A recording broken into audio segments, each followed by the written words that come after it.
So,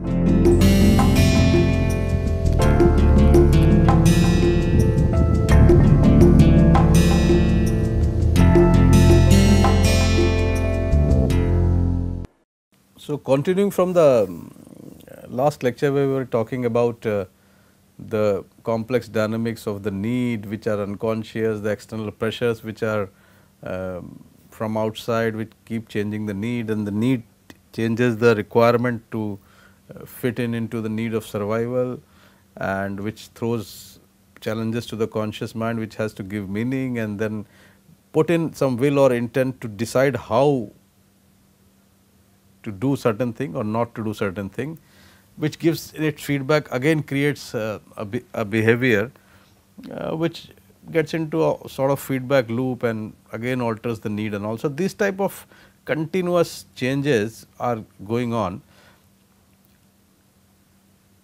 The will may not be totally free as we were talking, but the basic requirement as we talked was a need for harmony and need to achieve whatever probably the Maslowian thing. But no change can happen, a sustained change, unless there is a dissonance, which is the misfit of your various cognitive and affective states. In between we talked of how the need for empathy can bring in some changes, but that was a slight detour. So, dissonance has been should be sufficient to shake up for a sustained change, which is transformation. The transformation, as I said, is not only just a change, but it requires a continuous hammering. And so, guilt and shame, the example which I gave should not happen, but still that triggers transformations. And interestingly, I am just bringing in a story here. If you examine we have talked about it, the way it has been depicted in our epics. There are characters who have guilt and shame, and there are characters who do not have a guilt and shame. So, maybe even when they were thinking about all the changes which people can bring in their life and the way people can move along in life, they were aware of these type of feelings. So, now look at it, if empathy and mirror neurons and everything is available for all, is dissonance which is dependent on external or internal circumstances should be available for all. So, this process of transformation is also available to all. So, when you say that okay, he was a great man or he was a great woman who transformed,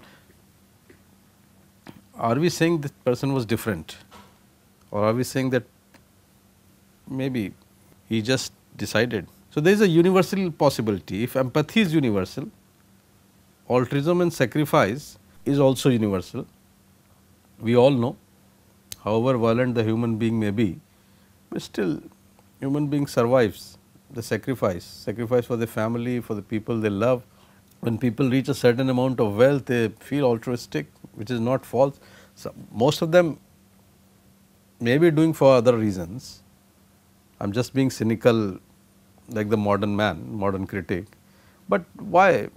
Even if a person is doing for power, or is still sharing some of his wealth and knowledge, and anybody who gets out of his bed, leaves his comfort and goes on to share what he has, may not necessarily be doing it with some motive. There may be, maybe that is a need to share. So, the altruism, sacrifice is as valid a need in the human mind as violence is. So, that if these two are true, then this is also naturally true, and between the self and society, because altruism and sacrifice is sacrificing a bit of self for the society, and self will only sacrifice.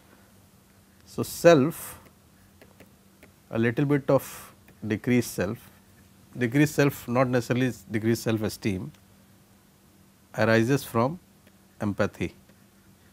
Only when you sympathy, you can just throw words and go. Empathy, you have to, as I said, you have to really identify, dissolve yourself, separate, bring out a solution. So, decrease self. So, this decreasing self is for others or society. Occasionally it may happen in an impulse, but because empathy has so many steps that it requires certain amount of decision, and decision is other words is will or intent. See how everything is falling up. Now, altruism and sacrifice, let us take this, these are unconscious need, okay, falling in the purview of emotion largely. This pushes to slight dissolution of self, sacrifice in behavior, which is monitored by empathy and which you do for society. Again it benefits self in some way, maybe reward, maybe reward system. You know all these things from different lectures, but this to do this requires a will, which is cognition. So, the journey between emotion to cognition is like this: unconscious need, in this case altruism and sacrifice, arising out of the empathy, the need for empathy which the mirror neurons are pushing. So, you sacrifice self for the other in behavior, for the society, which gives you certain benefits, maybe externally or internally as a reward, what dopamine was managing, and so you keep doing it again and again, or may not do it depending on how much pleasure you have felt. Again, sacrifice can be an addiction, you can ask me. Yeah, for some people it is. Altruism, charity, so for some people it is a. So, now you can answer, why are people going out of the way to help people? Maybe it is a kick, maybe dopamine was every time they sacrifice or they give in something, the dopamine pumps, could be. But empathy, the part of empathy comes into the emotional purview, and part of it, once you decide to separate and act and really do the behavior, comes into the purview of will and intent, which is again a purview of cognition. So, it is all fitting into place. The process, the societal institutions and rules are there, and they have asked us over years and conditioned us to invest the sense of power in certain institutions like religion, politics, marriage. People either rebel or conform depending on their level of guilt and shame. Again, if you remember, we talked about this in the psychobiology of vices. This seems to be the basic emotion. Depending on the level of this, people decide to conform or rebel. Both may require transformations. But what is the biggest fear? The biggest fear which induces shame and guilt is again a deep need for belonging, which gives rise to security. And obviously, when you belong, there is a harmony. So, and these things create dissonance. So, when these two compile, it can lead to anything. It can lead to change, it can lead to inner reaction to a pride in a very unconscious way, illness. And I can give you examples. Change we all know, transformation we are going to talk about. Buddha transformed, Gandhi transformed. There are a lot of stories in the world where people transformed. We know of pride, we can visit mythology or we can visit history, and why go far, we can examine life around us. There will be people who you will be wondering why are they behaving in a certain way.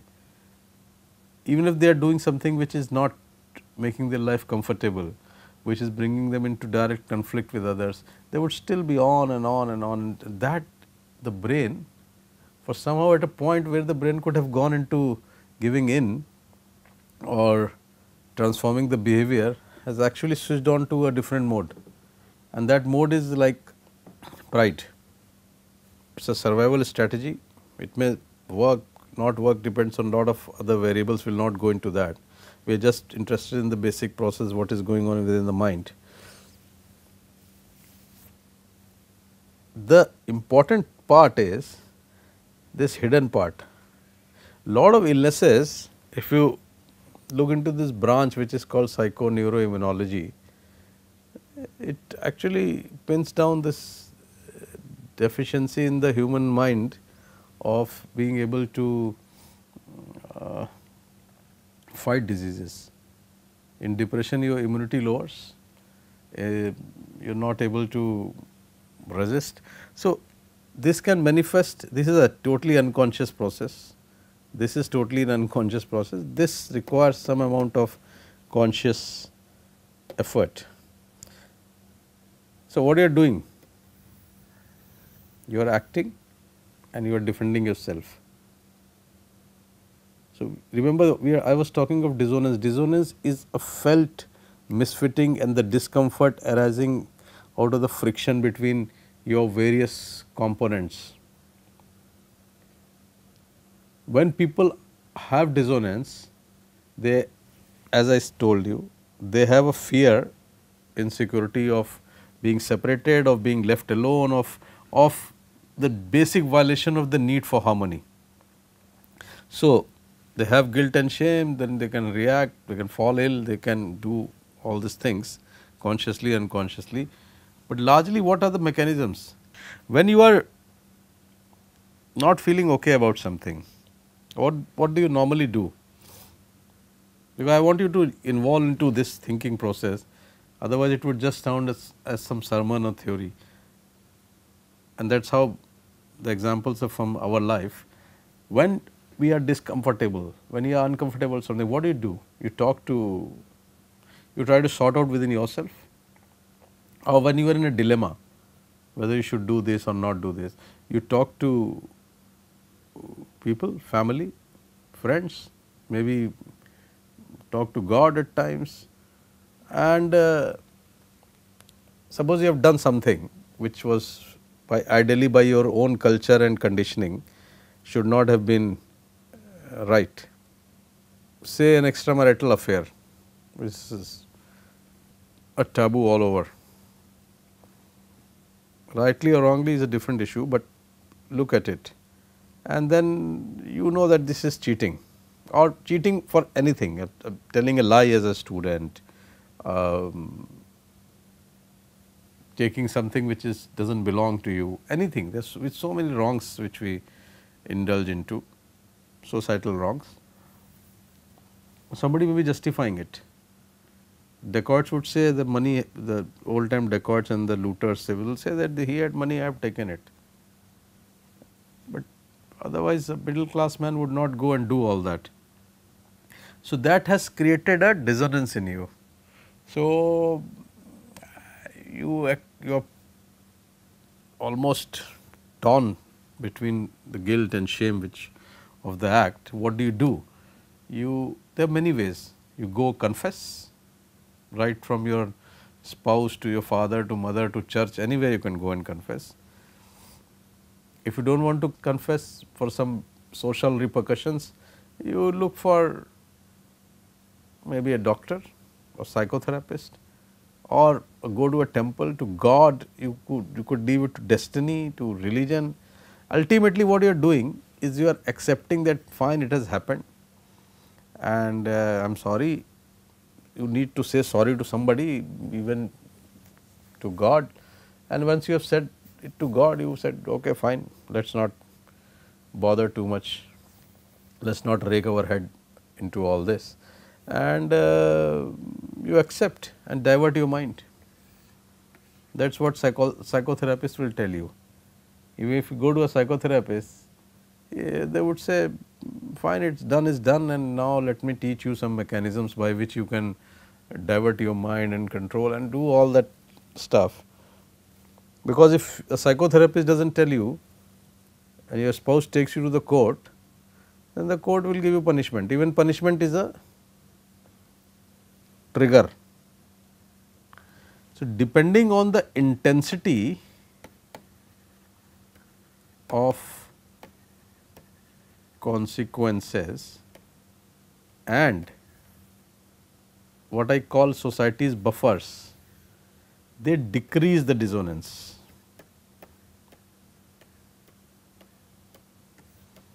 As the dissonance decreases, the pressure to transform also decreases. Does it make sense? If I am having an intense problem, intense guilt and shame, that is the point where I can trigger a sustained change, a sustained transformation. And this is not mythology or history, this is how the brain works. Because if the brain, because that point is the intense disharmony which is going on in the brain. Within, it may be a disharmony with the environment also, it may be a disharmony within itself, but if at that point the mind gets some buffer which can just take off the pressure. Okay, it is, somebody will tell you, don't worry, it is all, in India we believe all this. What India? I mean, I think the whole human race believes, in the core they believe, and that is where whether they say there is, science may say there is no God, and people may talk differently, or people may say there is no religion, religion and God are going to stay, because they are inbuilt into your system, because they are your buffer mechanisms.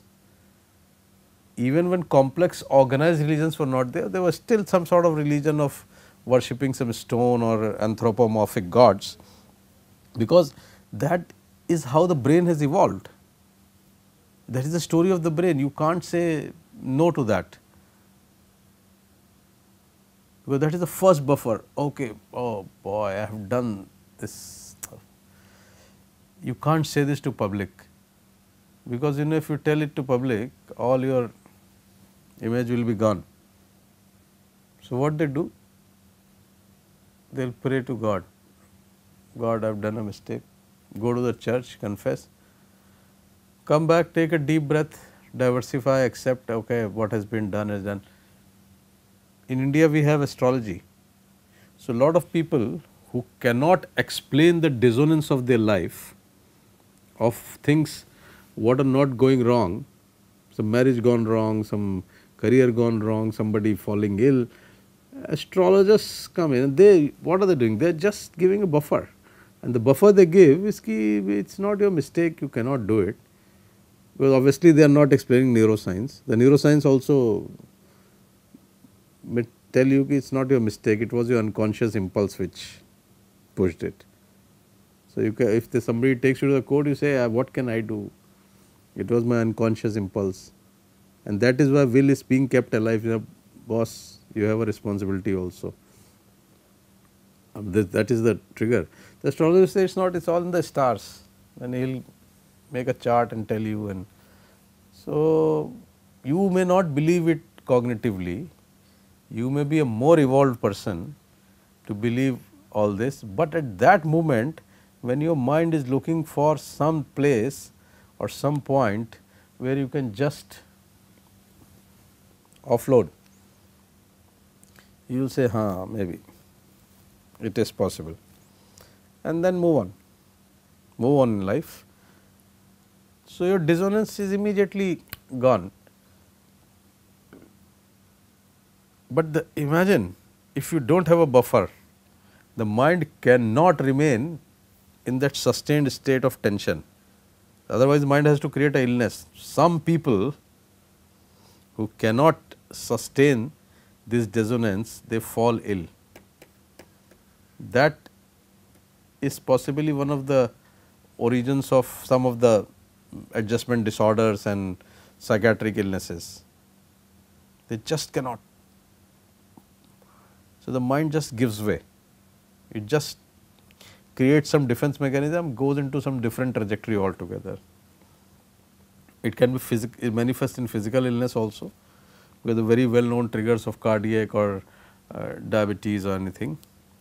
But that intense pain also for some people can bring them to a point where they think, now enough, this baggage I have, and let me change now, let me transform. So, all this what we read in history and all that, that was the moment when this person changed.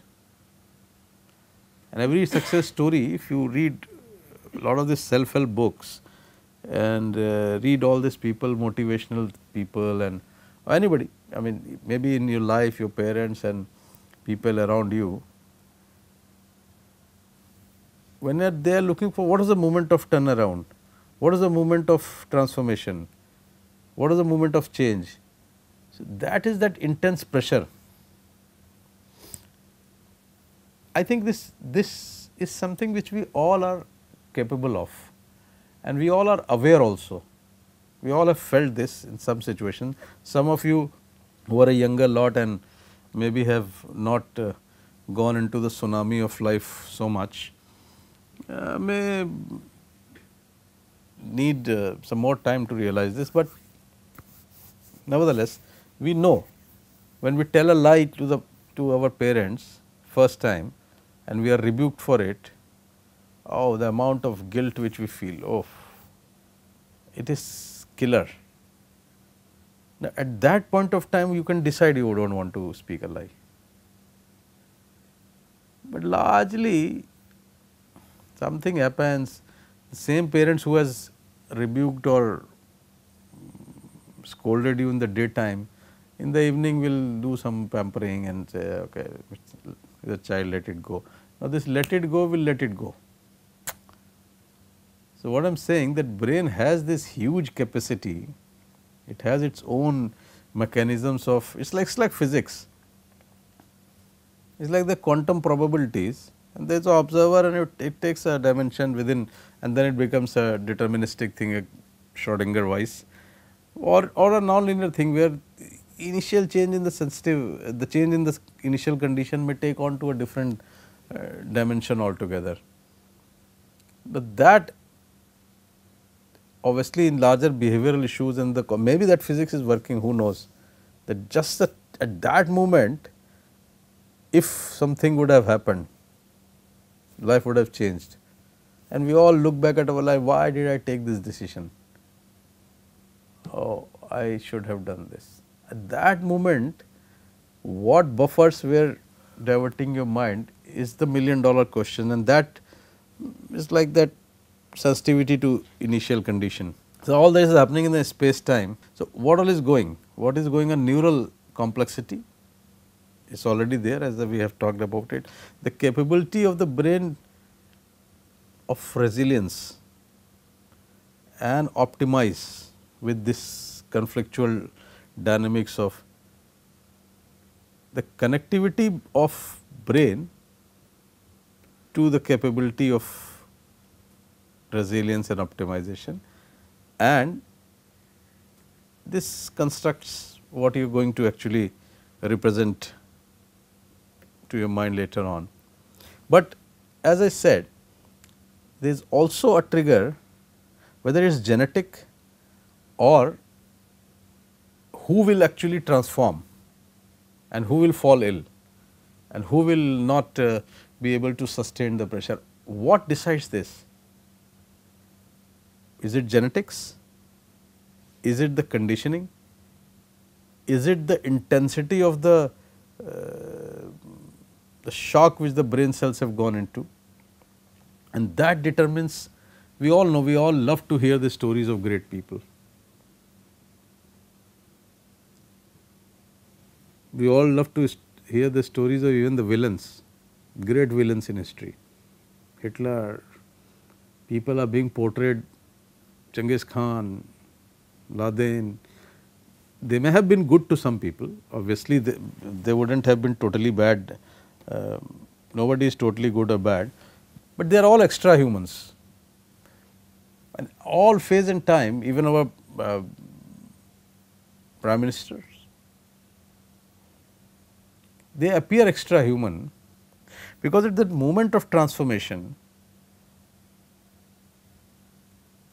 who will change and who will not is a big question. But all this they determine the difference between health and illness. Illness, so there are two trajectories, you go for transformation, go towards health, come down as illness. It is all about contraction, stagnation, misfittedness, whether it is temporary or long lasting. Whereas health in broader terms is growth, is expansion, is fittedness, its flow. All this creates harmony, which is the basic need, whether in hierarchy or at a given in a cross section or in a longer term, and this is disharmony. Illness is, in one way, if you look at it broadly, is disharmony. But that extra human, how can he push? So, the American Psychological Association suggests 10 ways to build resilience. Resilience, as I talked about, is one of the very important thing, which sometimes help people to bounce back to normalcy, but at other times maybe not conducive to transformation. Maintaining good relationships with close family members, to avoid seeing crisis or stressful event as unbearable problems, to accept circumstances that cannot be changed, to develop realistic goals and move towards them, to take decisive action in advanced situation, to look to the opportunities of self discovery after a struggle with loss. This I think there is a problem with color. Developing self confidence, to keep a long term perspective and consider the stressful event in a broader context, to maintain a hopeful outlook, expecting good things and visualizing what is wished, to take care of one's mind and body, exercising regularly. Now, this is from psychologists, because obviously they have to tell you better ways to adjust, to be resilient, that you suffer a shock and you bounce back. Whether you bounce back and you transform is a different ball game. You can bounce back to the same mainstream and be either. Resilience is a capacity to sustain shocks in broader terms, but there are other ways. Some of them have come from, all of them have come from Asia. Gandhi, Buddha, Christ, there are a lot of them in mythology who have mastered the trick of conversion of guilt and shame. We will stop at this and try to think over before the next lecture whether resilience, I want you to do this exercise, whether resilience is actually useful for transformation or not. And also try to now look at the composite picture of where will is placed, where cognition is placed, where emotion is placed. Broadly, you will know that at the end of the day you would have linked most of them. So, in the next lecture we will just briefly discuss it more, and the last two lectures we will try and give you some examples of it. Thank you.